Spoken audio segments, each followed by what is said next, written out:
La veritat és que aquesta és una declaració prou contundent i clara. La veritat és que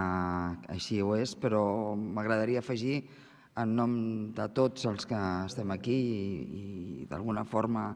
que aquesta és una lluita